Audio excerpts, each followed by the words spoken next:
Where's my little star? Hmm? There's my little baby. Hello, BookTube. The bean is on my mind because I have a Frida story for you. I haven't told you a Frida story in a while. It has been, as I mentioned in videos here, in these MegaStuff videos, it's been getting colder here in Boston. And this has caused an increase in mouse activity here inside Hyde Cottage as they venture inside from the wainscoting and from the shrubbery to try and venture into the house itself. Generations of these mice have a long history in the inside of Hyde Cottage because my two previous dogs, my pointer Malin and my fat little basset hound Lucy, before they grew sick, they were old and dim-eyed and very tired all the time, and that was true for years. Looking back at my journals, I see that that was true for years. That I always think of it as happening very suddenly, but actually, we shortened walks, and I started taking it very easy with them years before they reached that point. And in addition to freeing me up for afternoon errands of one kind or another without any pang of conscience, that also freed the mice up. Generations of mice started to realize that there was no penalty for them living inside. I don't mind them here at all. I think mice are just fine as roommates. I don't care about them at all. I like them. I think they're cute. The only thing they would have had to worry about were these two dogs in the apartment, and they lost all fear of my girls for years. And I don't know how much of that still carries over, but it's the very worst attitude to have when you have a terrier. And not just any terrier. As far as I can tell, miniature schnauzers were bred to hunt and kill rats and mice. And some of that holds true. But even so, last night, the lights were off in the kitchen, and the place was completely dark. Aside from the well of light that I was working in, Frida was next to me on the couch where she was sound asleep under blankets. And I was working, and I heard the usual mouse activity out in the kitchen, scurrying, a little bit of brushing against things, that sort of thing. Nothing that I care about at all. Everything out there is in sealed containers. So it's not like they can get at anything except legitimately discarded crumbs. If there's a crumb in the sink or crumbs on the counter, well, that's theirs. I don't want it. And at one point, that sound was way too intermittent and too soft to get Frida's attention. But at one point, a dispute erupted in the darkened kitchen. Two mice started arguing with each other. Now, any of you who've had mice will know what that sounds like. It's just high-pitched, peevish squeaking. And it obviously has two different sources. Even if you're not an expert on mouse vocalization, you definitely know you're listening to two different animals. I've heard it before, and I'd never heard it while I had Frida. While Frida has been my dog, the only dog in this apartment, and she, as far as she's concerned, this is her apartment and not mine. And I didn't know what would happen. And as soon as that dispute started, Frida woke up and poked her head out from the blankets. She looked at me first, and then when she realized that I didn't have anything to do with it, she started paying attention to the sound. And it continued, because I guess maybe I had dropped some rice on the floor of the kitchen. There was a prize to be fought over. It wasn't a minor dispute. It was a major one. I imagine also some sort of courting and mating is going on now to have a full litter of mice ready by the spring. I don't know, one way or another. I'm not an expert on mice, but one way or another, once Frida realized what it was, she slipped out of the blankets onto the floor and soft walked to the door of the kitchen, intensely paying attention the whole time. The whole of her face becomes an antenna dish when that sort of thing happens. And she got to the door of the darkened kitchen. Of course, she doesn't need the light to hunt and to estimate distances or anything like that. And also, there was plenty of light hitting the kitchen, the darkened kitchen, from the well of light that I was working in. My own night vision is considerably better than humans. I would have been easily able to read in the kitchen in that lighting. So she was perfectly able to see what was going on. And unfortunately, what was going on didn't see her first. And Frida doesn't like conflict. She's a peaceful, shy, retiring dog. So she stepped in to settle the conflict between those two mice, and her settlement of their conflict was the most economical one she could think of. She killed them both. And as far as I can tell, her technique is to stun one while she instantaneously kills the other, and then return to the first one before it regains its senses and kill that too. The technique, I believe, I've never actually seen her do it because she's a blur of motion. The fastest animal movement I have ever seen when she does it. I believe her technique, when she does something like that, is to bash the mouse, the first mouse in question, against the ground in such a way and at such an angle and with such force that she snaps its neck. Whether it's dead or not, it's still not getting anywhere. It's not getting away from her. There's nothing that drives her more insane with foot stamping rage than if one of these things gets away from her. And these two did not. They did not. She doesn't eat them. She's not interested in that. She knows where her food comes from. I firmly believe that in the dim mist centuries ago in the misty mountains of Germany, these dogs were bred to hunt and kill mice and rats, and then when they were done, to clean up and be perfect little lap pets. Because it's not possible that Frida is a freakish exception. She's a wonderful companion. She really is. I've been saying this since the first week I had her. What wonderful company she is. Adapting to the rhythms of the people around her, laid back when they're laid back, interested and involved when they're interested and involved. That can't be a coincidence. Because I've known many, many, many breeds of dogs where that wasn't true. Where they might be roughing it, they might be making do with their current human circumstance, but it's not what they were made for. My beautiful Malin, for instance, her breed was engineered for outdoor work, for visual hunting. And you could see a vestige of that when we were out on our walks. But her breed was not particularly made for human company. And you could tell. I mean, she was as affectionate as the day is long, just a wonderful, sweet dog. But you could tell that it wasn't something that was natural to her, as affectionate as she was. And with Frida, it very much is natural. It's as natural, a little bit alarmingly, it's as natural as her unbelievable efficiency at killing small rodents. her efficiency is unbelievable. It's off the charts. So there's your Frida story for now. It's a deadly one, but even so, I've been a while since I gave you one. And then we'll move on to another bit of mega stuff involves the Kindle Paperwhite. I got this little Kindle Paperwhite at the beginning of the year when I realized how much of my reading was going to be in 2020 was going to be in ebook form as opposed to printed books that I wasn't getting in the mail anymore. And a lot of you swore by it. One of the reasons that pushed me over the edge to buy it, aside from the fact that it was dirt cheap, was that so many of you sang its praises in emails to me, said not only was it a great purchase, but it was one of the greatest purchases of an item of any kind that I have ever made. A lot of you attributed that to the comfort of the e-ink. And that made me a little skeptical at first because I thought, I read on backlit blue light tablets all the time and I don't feel any visual discomfort. So maybe that won't be so much of a selling point for me. And when I got this thing originally, I tried it and I felt hampered by the lack of connectivity with the rest of the world. I felt hampered by the fact that I couldn't immediately switch over to Wikipedia. That I couldn't immediately check what an author has done on YouTube or how much they represent themselves on Facebook or something like that. And I put this aside. I just tucked it into a little shelf. Really didn't pay any attention to it. Really would have forgotten where it was. But I recently months went by, and I recently did a massive shelf reorganization in the other room here in Hyde Cottage and found this thing. And I picked it up off the shelf and thought, I should try this again. I should charge it and then try it again. I opened it and it still had a huge amount of power on it because this is only designed to power an e-ink display. So the battery lasts forever, just forever.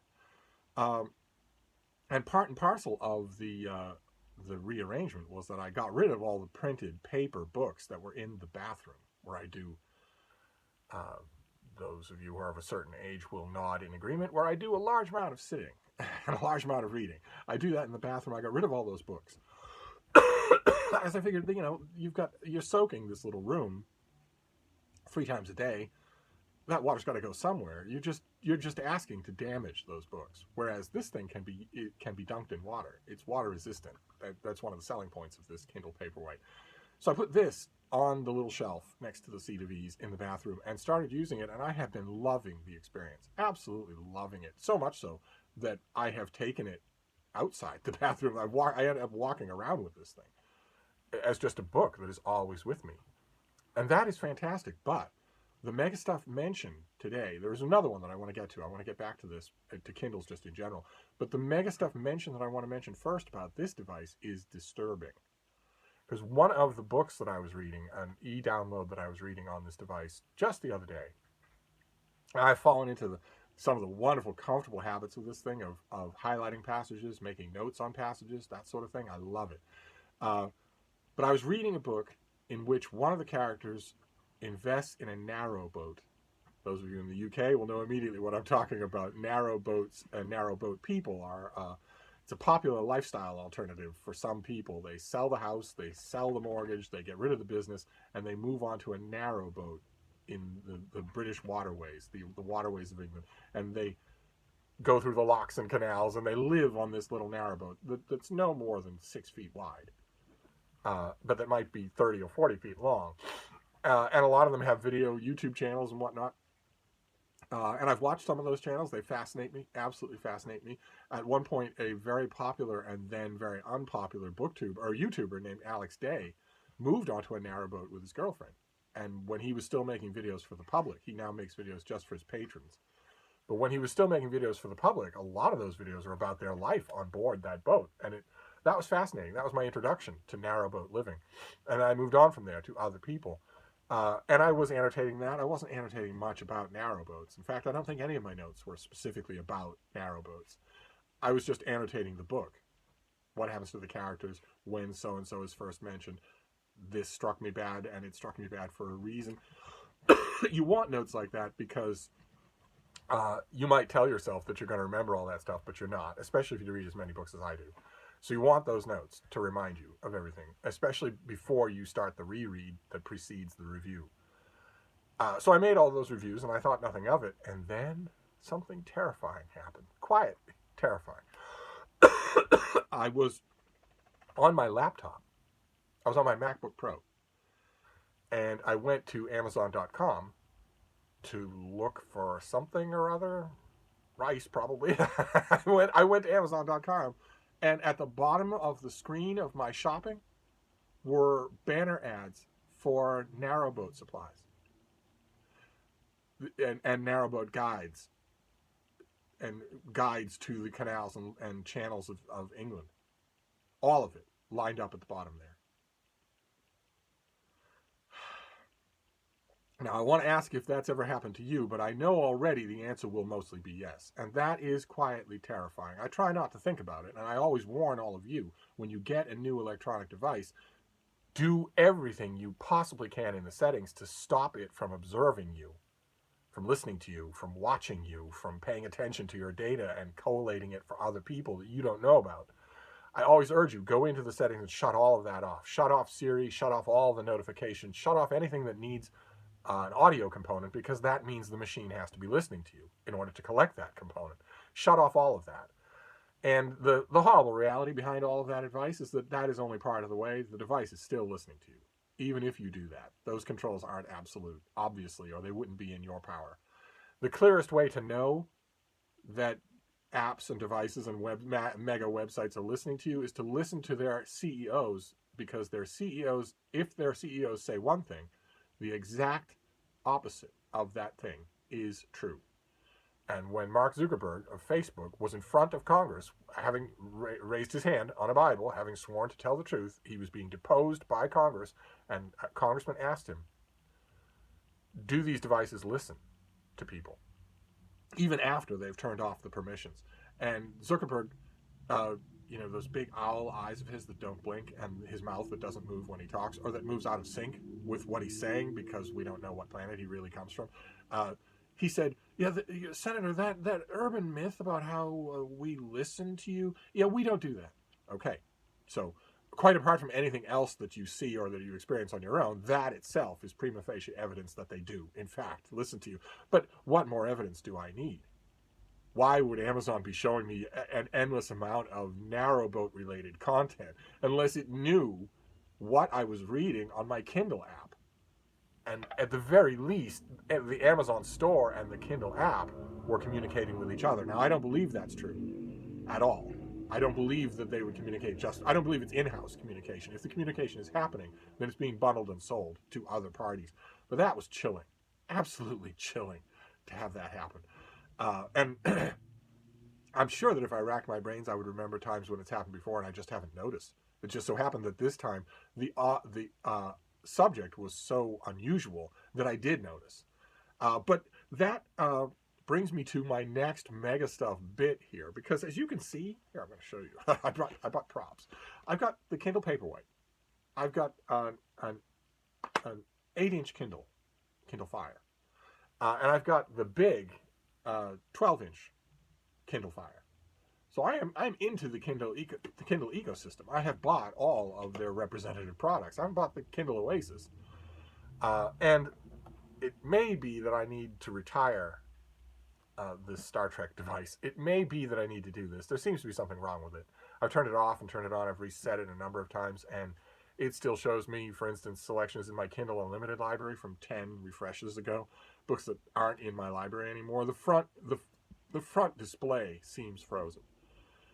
And not just in terms of content. There's plenty of downloaded stuff on there that I downloaded months ago, and I've downloaded a lot of new stuff since then that's not there. But also in terms of control, because I will hard press on those things to delete them, get them off the homepage, or even delete them from the device completely. They don't go anywhere. They don't move. The front display of this thing seems frozen. And it also seems unresponsive to outside reality. This device, every time I turned it on for the last 5 months, was telling me you have almost no storage left. Your internal storage is almost nil. Here are your options. There's an option to offload apps that you don't use very often. There's also an option to buy a micro SD card. Here are some micro SD cards on Amazon's marketplace that you can buy. And I decided, okay, well, it's annoying to keep hearing that, and I'm not going to use this thing less. So I'll just click right through on one of those suggestions and buy one of those micro SD cards. So I did, and it came in the mail, and I installed it right there. And the device doesn't seem to know it's there. I've been into the settings a million times. I've followed all sorts of tutorials from online, and I think this thing may have died. I don't know for sure. The impression I get from a lot of Amazon videos, or not Amazon videos, YouTube videos, is that these things don't really die. That they are such simple and sturdy devices that I've virtually never come across an example of an account of someone saying, yeah, I had a Kindle Fire for a long time and then it died. So I want to know from you if that's true. Do any of you have one of these things? I imagine a lot of you do. On Black Friday, you can get one of these things for $50. And it's a fantastic device, even before I put the Google Play Store on here so that I could have the full functionality of an Amazon tablet. But even before that, it's still worth 3 times as much money as Amazon charges for it. I think probably because they're expecting to make money with the narrowboat contingency. But one way or another, I'd love to hear your stories about your own little device. And maybe you don't know much from the details that I've given you, but maybe hacks to get around what's happening here. I will gladly buy another one of these things, but in addition to that, just for all 3 of these devices, I would like all of your accounts, your tips, your tricks, your get-arounds, all the sorts of stuff that you do with your own Kindle devices. It's obvious that we're on the same team here because I have a representative from every class of Kindle device. So, I watch tons of YouTube videos and read tons of blog posts on the same subject, but I'd love to hear from you. It's like I said the other day, that's just the outside world. I trust you. I trust your experiences a lot more than I trust that. So feel free to flood me with Kindle tips and tricks and maybe a little Kindle advice for that 8-inch thing that doesn't seem to be doing what it's supposed to be doing anymore. And then another MegaStuff item that I wanted to bring up was Nanowrimo. November is National Novel Writing Month, Nanowrimo, in which hundreds of thousands of people all across the world band together in the lunatic goal of writing a 50,000 word first draft of a novel. And it is so much fun. It's too late now to join NaNoWriMo. You couldn't do more than make a scratch in that 50,000 word count by now. But if you've been on the fence and wondering, you should try it next year. Absolutely. Or even do a soft try. NaNoWriMo has smaller and less regimented events throughout the year that you could try. I think the next one is in the spring.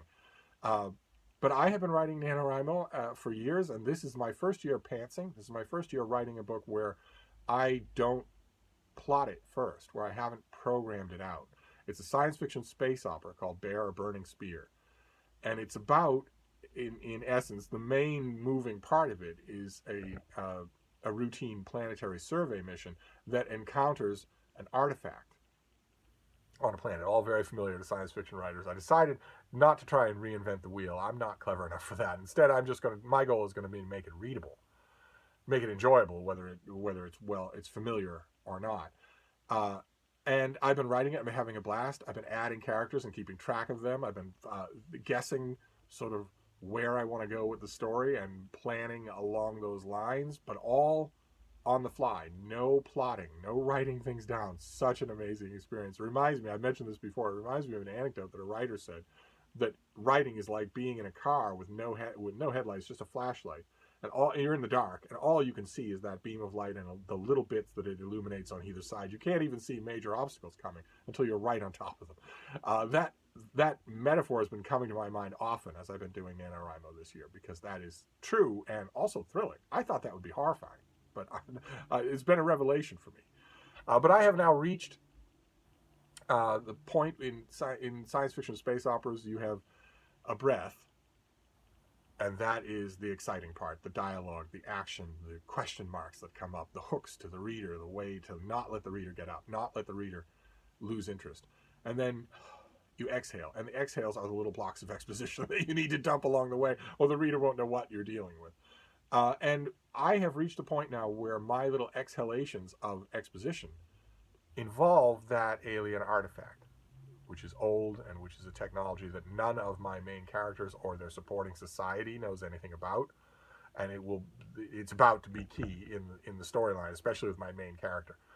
And it's got me thinking, which is bad for NaNoWriMo. You don't have the time to think, but it's got me thinking anyway about a favorite thing of mine to think about, which is the Fermi Paradox. I don't know. I don't know how many of you, a lot of you, be familiar with that, especially if you've been watching this channel. It's Enrico Fermi, the physicist, who asked a long time ago, where is everybody? Where are all the aliens? Positing that, okay, let's say it takes 300,000 years for a technological civilization to arise. It didn't take humans that long. But let's say it does take 300,000 years. And then let's look at all of the stars in just this one galaxy. Out of all the galaxies, just this one galaxy, let's look at all the stars that are in the right age and framework to support solid planets in their inner solar systems on which there is water. There's liquid water, and on which there is a bearable enough temperature gradient so that complex molecules can form and replicate. Fermi looked at the data and said, well, okay, if that's what we're saying that we need for a technological society, a spacefaring society even, well, those conditions have existed, by our estimate, at least for millions and millions, hundreds of millions of years. So not only should we be finding alien civilizations, technological alien civilizations everywhere, but we should also be finding, literally everywhere, remnants of alien civilizations that arose, flourished for 20,000 years, died, and are long since gone. The artifact in my story is one such thing, and God knows, if you're a science fiction fan, you have read and seen science fiction that absolutely lives on that gimmick. And yet, we don't see that. We don't see that at all. I mean, as far as we know, no alien probe of an automated kind, even launched 1 million years ago, has ever visited Earth's solar system. We don't see anything like that. There are planets in Earth's solar system that have been temperate and moderately habitable for billions of years. Why aren't there alien outposts, even abandoned alien outposts? Why isn't there anything like that? Now, people have said, people who attack the Fermi Paradox have said, well, you have to keep in mind that that's human egotism. Earth is just one planet. It's just one solar system. It's tiny. It's out of the way. It's on an outer arm. It'd be a shot in the dark for that. But the point Fermi was trying to make is that this wouldn't be a matter of small numbers. If we're saying that it's relatively easy for complex chemical molecular chains to form in the right circumstance, And if we're now positing that those right circumstances exist in lots and lots of places, and if we're saying that they have existed in those places for a long time, well, then we're not talking about isolated shots in the dark anymore. It should be obvious that complex technological life has come before us all over the place, and it isn't. It isn't. It looks like the Wild West. No signals, not even old signals. No nothing. And the fact that I have this device in my story got me thinking about that, so I thought I would tell you that, and also use it as a recommendation. I want to recommend a channel that I've recommended before. Isaac Arthur is a fantastic science popularizing YouTube channel that I cannot recommend him strongly enough. And I will leave a link. He did a video over a year ago, maybe more than that, on just an enormous. It's over an hour long. It's fantastic, just incredible. In which he goes over a huge compendium of all of the hypothetical answers to the Fermi Paradox, all the different things people have come up with to solve the Fermi Paradox. Are there great filters that exist out there of some kind or other, whereas once a civilization reaches it, it's wiped out? Are civilizations hiding? Or do they not care about space travel? Or have they already encountered? All that's every possible variation on it you can come up with. It's a great hour of your time to spend. Absolutely. A little word of warning. I mentioned this the last time I mentioned Arthur Isaac's videos. He has a small speech impediment. He makes fun of it himself.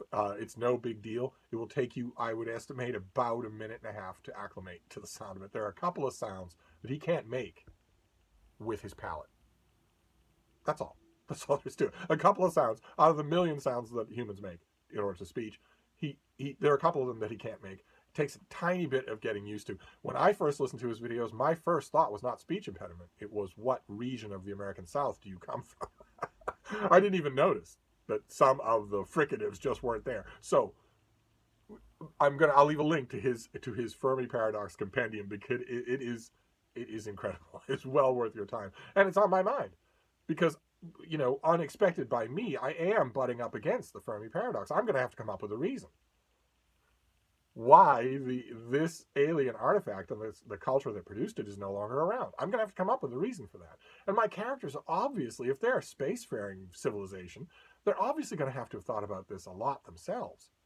So that's a little bit of a drag on the Nanowrimo progress, but that's okay. That's part of the fun. And I think my word count is pretty good. I think I'm on track to bring this thing down to those magic words, the end, by the end of November. We shall see. Then lastly, the last MegaStuff bit is a piece of mail. What I predicted yesterday did indeed happen. A piece of mail came so late that I didn't even know about it. So we have mail on a Sunday. Let's see here.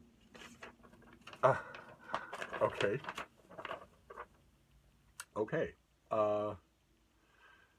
This is an advance copy. This comes out in early February. This is by Peter Mendelsohn, and it is the delivery. That is the cover. Designed to look like the stamped label on, like, for instance, a Chinese food delivery envelope or something like that. Written with a piercing grace and abiding love for the everyday, Peter Mendelsohn's book centers around the life of one of the 21st century's most essential and most invisible members, the delivery boy.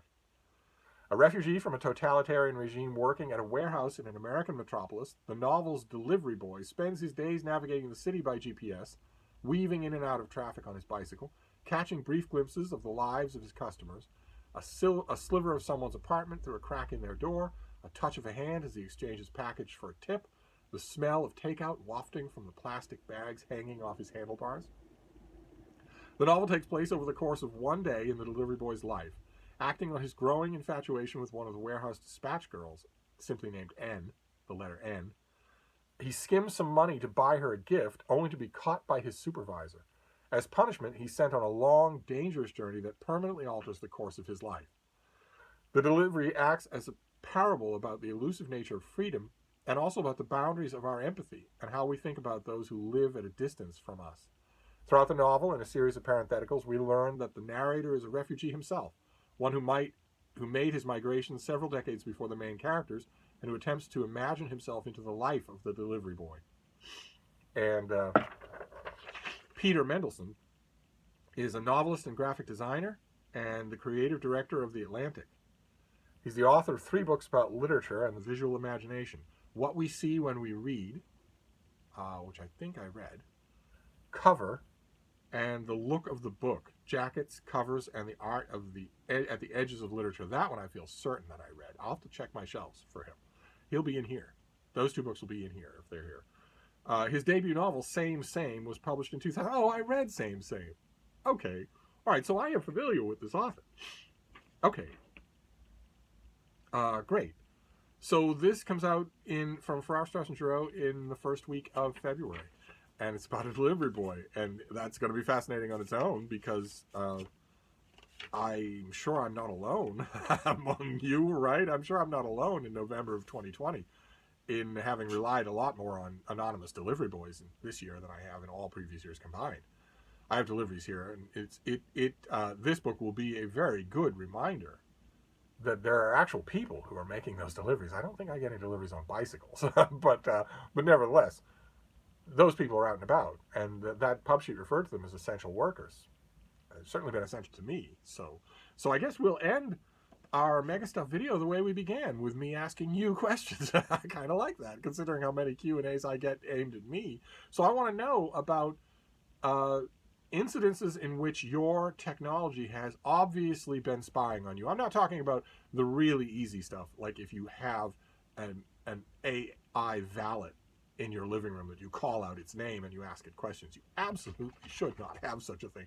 But that's too easy. I'm talking about a case like what happened to me, where you're reading about something and suddenly you start seeing ads for that something. Or in the famous case that was done on YouTube, where 2 people left their phones, left apps open, Facebook or Twitter or whatever, open on their phones on the coffee table and just sat talking, having planned already to mention some outre subject or other, and then they watch in real time as ads pop up. Meaning that even when you've turned off all the notifications, your apps are still listening to you. They're still harvesting data from you. I'll be very interested to know what kinds of ads start to pop up in relation to this very video. But I want to know about that. I also want to know all of your tips and insights into any kind of Kindle device, but especially this 8-inch kind. I mean, if mine is doing what I'm describing, did I just kill it? Do I just need to buy another one? And if I need to buy another 8-inch Android tablet, I bet a lot of you will say it shouldn't be an Amazon tablet. Okay. And also, lastly, tell me about your own delivery stories. Tell me how much you're living on delivery. Are you getting things delivered to your house? And if so, what about the people doing it? Do you see them? Do you know them? Do you try to compensate them in some way? I would love to hear all of those stories. Of course, I'm as curious about you as you are about me. So I'm going to wrap this up, but I'll be back. Thank you, BookTube.